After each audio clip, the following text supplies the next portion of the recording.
government spending used to make up around 30% of the economy, and now government spending is around 40, 42% of the economy.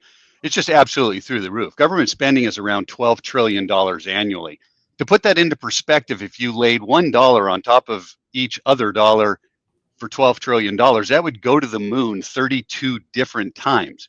That's a lot of money. And our interest just on that debt last year was $1 trillion for the very first time.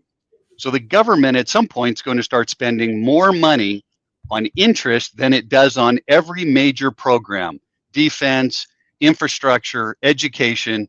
The interest is starting to be larger than all of those programs, and that's a problem. How does the government get out of this mess, Kevin?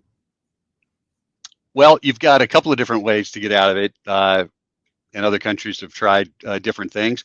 One, you inflate your way out of it, which means you just keep right on printing money and pay back with dollars worth less. You default on it, which I'm pretty sure nobody wants to do that.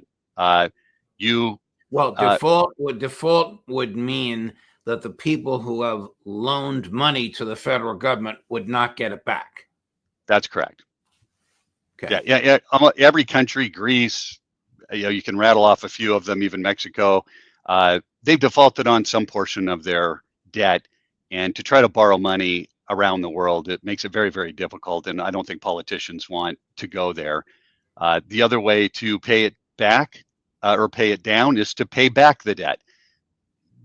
We haven't seen that, and I don't think that's really a possibility, although President Trump is trying to figure out how to do that by reducing the deficit or the spending of government by $2 trillion, which has a whole different set of ramifications, because if you're at a $12 trillion annual spend in a $26 trillion economy, meaning all the goods and services, you're taking $2 trillion out of the economy.